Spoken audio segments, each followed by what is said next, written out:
Bonjour et bienvenue sur netprof.fr. Aujourd'hui, on va faire des travaux pratiques. On va utiliser un logiciel qui s'appelle Wireshark. Ce logiciel qui est gratuit, que vous pouvez télécharger et installer de l'internet, va nous permettre de voir ce qu'on a appelé l'encapsulation et la désencapsulation. Alors, je vous rappelle que l'encapsulation, c'est le fait que chaque couche du modèle TCP/IP va ajouter une en-tête aux données. Donc là, on va trouver les données de la couche application qui seront passées à la couche transport. La couche transport va ajouter une en-tête de type TCP ou bien du type UDP. Et puis, les données seront envoyées à la couche Internet et on aura aussi insertion d'une en-tête pour la couche IP, là où on trouve par exemple l'adresse IP source, l'adresse IP destination, qui seront aussi envoyées vers l'Ethernet par exemple. Et là on aura aussi insertion d'une en-tête Ethernet, d'accord. Donc ce logiciel va nous permettre de capturer les données au niveau de la couche accès réseau et d'ouvrir ces en-têtes et de voir comment chaque couche ajoute des en-têtes aux données de la couche supérieure. L'autre but aussi de ce logiciel, c'est de voir le principe du fonctionnement du TCP. On a dit que le TCP fonctionne en mode connecté, c'est-à-dire avant d'envoyer des données, il va demander une ouverture de connexion. On a parlé du message de synchronisation. Et on a dit qu'il y a des acquittements, d'accord. Et alors l'acquittement, c'est-à-dire c'est bon, j'ai reçu les données et je demande le suivant. Voilà la phase de transfert de données. Et on a dit qu'il y a des numéros pour contrôler le transfert des données. Donc on va essayer aussi de voir tous ces détails en réalité sur un réseau réel. Pour cela, donc, vous allez sur Google, vous tapez Wireshark, ok. Wireshark, donc c'est comme ça, W-I-R-E-S-H-A-R-K. Vous téléchargez le logiciel, il est gratuit, il est simple, l'installation est simple, juste suivant. Et puis, vous allez obtenir cette interface. Alors, pour capturer les données sur votre carte réseau, par exemple ici je vais utiliser ma carte réseau sans fil et je vais ouvrir une page web et je vais capturer les données sur ma carte réseau. Donc pour cela vous allez vers capture, option, d'accord.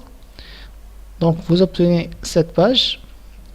Ici vous pouvez choisir votre carte réseau. Si vous avez plusieurs cartes réseau, donc vous allez choisir la carte sur laquelle vous fonctionnez.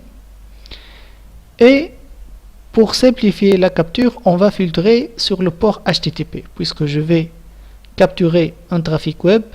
Donc je vais activer un filtre. Là, il y a plusieurs filtres, d'accord. Donc moi, j'ai choisi le port 80, qui est le port HTTP. Donc c'est-à-dire, je demande au Wireshark de capturer les données qui circulent sur ma carte réseau sans fil de type HTTP. Et on va voir, donc HTTP bien sûr il utilise le protocole TCP, donc normalement on va voir les messages de synchronisation et les numéros. Allez-y, on va faire Start. Alors Wireshark, c'est un logiciel ce qu'on appelle un sniffer aussi. Vous pouvez entendre parler de ce mot sniffer, c'est-à-dire un logiciel qui capture, qui sniffe les données qui circulent sur quatre réseaux. Bien sûr, il est préférable de filtrer sur le type de trafic ciblé pour ne pas avoir beaucoup de données, d'accord. Donc là, maintenant il est à l'écoute, donc il attend la réception des paquets. Et moi, je vais ouvrir une page web Google et on va voir.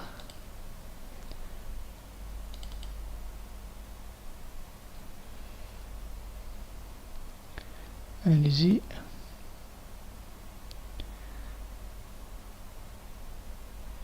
Et on va voir donc les messages capturés par Wireshark.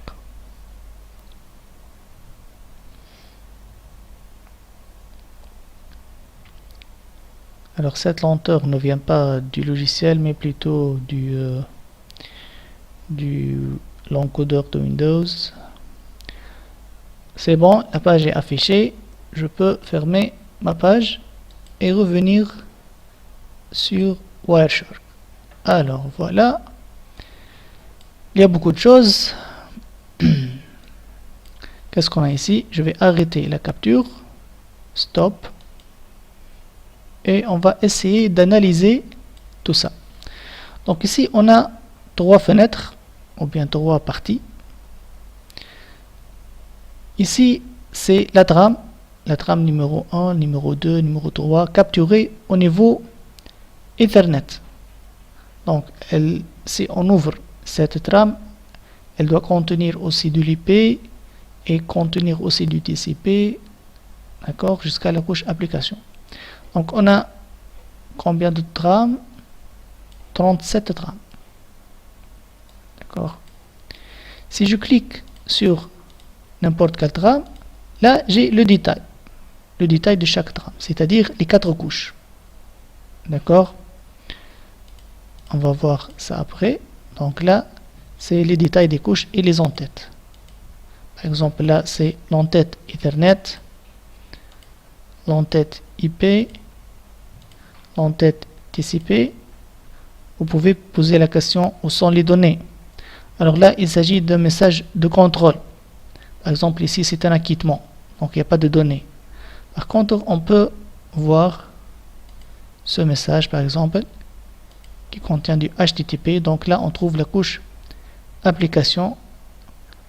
Donc là, c'est le HTTP et voilà l'entête du HTTP qui demande l'accès à Google. D'accord. Et en bas, vous allez trouver beaucoup plus de détails sur les champs. Donc ça, c'est l'écriture. Là, c'est l'écriture en hexa de ce lien, par exemple. Et là, c'est l'écriture classique. Donc là, on peut voir le contenu des données carrément. Alors, revenons un peu à la trame numéro 1. Donc, on s'attend à ce qu'elle soit une demande de connexion, puisque HTTP utilise le TCP. Donc, il doit ouvrir la connexion avant le transfert des données. Alors, effectivement, ça c'est l'adresse IP de mon PC, et là c'est l'adresse IP de Google, d'accord. Et ici on trouve un port source et un port destination. Le port destination, c'est bien sûr le HTTP, d'accord. Le port source, c'est un port aléatoire. On a vu qu'il doit être supérieur à 1024. Ici, par hasard, ça tombe par hasard qu'il soit un port utilisé par une application. Donc c'est le port 1058 utilisé par une application qui s'appelle NIM. Donc Wireshark essaie de trouver et de se rapprocher des applications qui utilisent certains ports. Mais là vraiment c'est un port aléatoire. D'accord. Donc on va dire que c'est le port source 1058. Et le port destination c'est le port 80. D'accord. Donc là je suis dans les détails de la couche TCP de la première trame. D'accord. Alors, l'entête IP, c'est pas très intéressant. On a juste l'adresse IP source, l'adresse IP destination. C'est pas le but de ces travaux pratiques, d'accord. Et bien sûr, on a l'entête Ethernet avec l'adresse MAC source, l'adresse MAC destination. D'accord. Ce qui nous concerne ici, c'est qu'il s'agit de messages de synchronisation. D'accord. Vous vous rappelez bien qu'on a dit que le premier message envoyé par la machine cliente au serveur, c'est un message de synchronisation. Alors comment voir ça?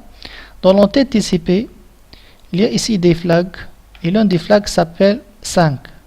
Donc vous voyez bien que la valeur est positionnée à 1, 7. Donc il s'agit bien d'une demande de synchronisation. Et il y a un autre champ assez important qui est la séquence. Vous vous rappelez bien qu'on a parlé des séquences échangées D'accord, là c'est le numéro 10. Dans notre cas, c'est le numéro 0. C'est-à-dire que ma machine a dit au serveur que voilà ma séquence numéro 0. Donc la séquence suivante sera la séquence numéro 1. C'est pourquoi ici le serveur a acquitté. Donc on trouve l'acquittement et la synchronisation comme prévu. Donc là il a acquitté le numéro 1, c'est-à-dire d'accord, c'est bon, j'ai reçu le numéro 0, envoyez-moi maintenant les données numéro 1. Et il envoie sa séquence propre au serveur qui est aussi la séquence 0. D'accord? Donc même chose, si on va au détail, on trouve le 5 qui est 7 à 1 et maintenant on a l'acquittement aussi qui est 7 à 1. Le bit acquittement qui est 7 à 1. D'accord? On trouve aussi d'autres champs intéressants comme le maximum segment size, c'est-à-dire la taille max du segment envoyé. Combien le serveur peut envoyer au maximum au client. Aussi, mon PC a envoyé la même chose. Il a envoyé que le maximum segment size est 1460 octets. D'accord? Donc là, il essaie de négocier un peu et s'informer de la taille max des données qu'on peut envoyer. Alors, une fois le serveur a acquitté et a envoyé sa demande de synchronisation, c'est à moi maintenant d'acquitter la troisième trame. D'accord? Donc, c'est une trame d'acquittement. Puisque le serveur m'a envoyé la séquence 0, donc j'acquitte la numéro 1. C'est-à-dire, c'est bon, j'ai reçu la séquence 0 du serveur. Envoyez-moi, monsieur le serveur, maintenant la séquence numéro 1. D'accord? Alors, maintenant, la connexion est établie. Donc, le mécanisme d'ouverture de connexion, ce qu'on appelle en anglais le three-way handshake, est fait. Et maintenant, c'est la phase de transfert des données. Donc, c'est mon PC maintenant qui va envoyer une demande HTTP. D'accord? Donc là, en plus de la couche transport, on trouve la couche application. Dans les trois premières trames, on n'a pas de couche d'application. Ce sont juste des messages de contrôle. Maintenant, c'est à mon PC d'envoyer une demande de connexion. Donc, on trouve la couche application avec tous les détails. D'accord? Et on demande la connexion à google.fr.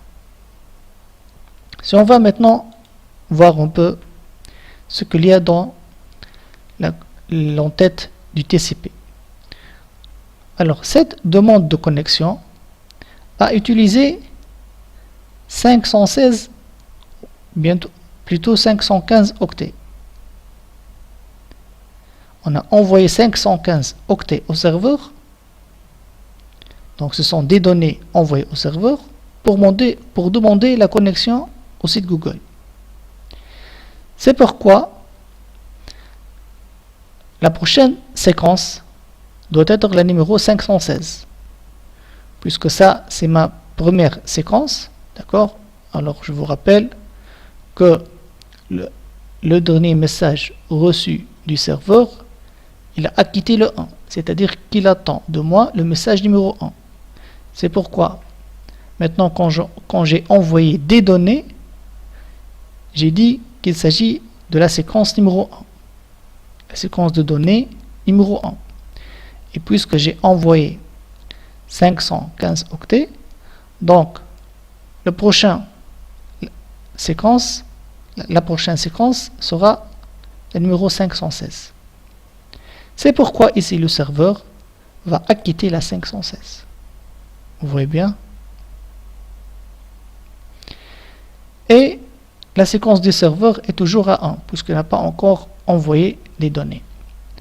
Maintenant, le serveur va envoyer des données. Là, ce sont des données. Il a envoyé deux segments de données. Un premier segment. Ce premier segment, il est de longueur 1420. Donc, la prochaine séquence, c'est 1421. et il a envoyé, voilà, la séquence 1421, et la prochaine séquence, c'est 2841. Maintenant qu'il a envoyé ces données, c'est à moi d'acquitter. Donc là, j'ai envoyé un acquittement pour le 2841. D'accord? Ainsi de suite. Donc si jamais le serveur ne reçoit pas d'acquittement de moi, il va renvoyer les deux premiers segments. Mais là, j'ai bien acquitté. Donc il a continué à envoyer d'autres données. Et moi là, j'ai acquitté une autre fois. Il a envoyé quelques données.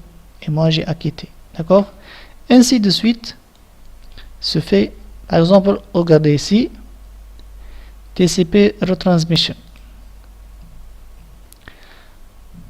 Le serveur a retransmis un segment. Si on descend là,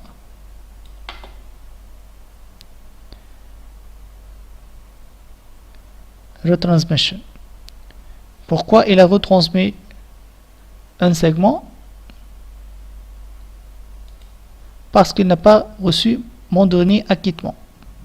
Ce acquittement que j'ai envoyé, il n'a pas été reçu par le serveur, c'est pourquoi il a retransmis le dernier segment. D'accord? Et moi, bien sûr, j'ai acquitté de nouveau. D'où duplicate acquittement de la trame numéro 20. J'ai déjà acquitté à la trame numéro 20. Donc ça, c'est une duplication.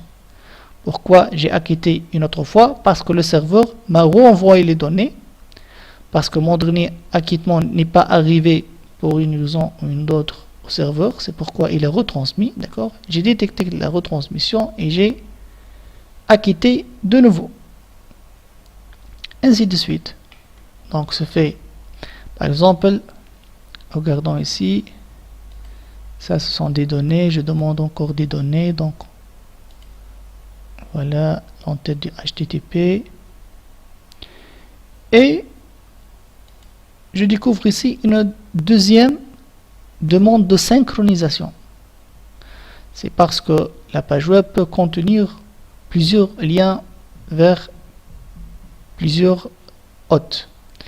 Donc là, j'ai demandé une nouvelle demande de synchronisation. Je n'ai pas fermé la première connexion, mais j'ai demandé une autre deuxième connexion. Et vous remarquez bien que le port source a changé. Alors le port source, c'est toujours un port aléatoire supérieur à 1024. Là, il l'a appelé un NIMREG, parce qu'il y a peut-être une application qui s'appelle NIMREG qui utilise ce protocole, ce port, d'accord? Mais pour moi, ça ne veut rien dire, c'est un port aléatoire source. C'est toujours une demande de synchronisation sur le port 80, d'accord? La séquence est 0 de nouveau, d'accord? Donc je reçois l'acquittement et la synchronisation des serveurs. Mon acquittement, ça y est, la deuxième connexion est établie. Et là donc, je demande une connexion. Est-ce qu'elle est faite sur quel port? Sur le nouveau port. Voilà. Cette requête a été envoyée sur le nouveau port. C'est pas sur le premier port. D'accord? Ainsi de suite jusqu'à la fin, quand j'ai cliqué sur fermer le browser, donc mon PC a envoyé une demande de reset, c'est-à-dire qu'il demande une connexion, une déconnexion brutale de la session. D'accord? Donc il a envoyé deux messages de reset, un premier pour la première connexion. Alors je vous rappelle que la première connexion est faite par le port source 1058. Donc là, il a fermé le port source 1058. Et la deuxième connexion est faite sur le port 1059. Donc il a fermé les deux connexions. D'accord? C'est un peu compliqué, mais avec le temps, si vous allez utiliser Wireshark, alors vous pouvez utiliser essentiellement pour diagnostiquer certains problèmes. Par exemple, vous ne pouvez pas vous connecter sur un serveur. Et là donc, parfois, il sera utile d'utiliser Wireshark pour voir pourquoi vous ne pouvez pas obtenir la connexion. Peut-être que vous allez voir que vous êtes en train d'envoyer les messages de synchronisation, mais que vous ne recevez pas les acquittements, par exemple. Ou bien, par exemple, vous allez voir qu'il y a beaucoup de retransmissions, donc il y a beaucoup de pertes sur la ligne, d'accord? Donc il faut voir pourquoi ça. Donc c'est toujours utile d'utiliser ce genre de logiciel, surtout pour le dépannage du réseau, d'accord, mais aussi pour comprendre un peu les en-têtes utilisées par les différents protocoles, essentiellement le TCP, d'accord, et pourquoi pas aussi pour voir les données carrément. Donc parfois, en capturant la couche application, on peut ouvrir l'entête application et voir qu'est-ce que l'application est en train de chercher ou bien de demander. Ok, voilà, j'espère que vous allez télécharger ce logiciel et l'utiliser. Voilà, je vous remercie pour votre attention et au revoir.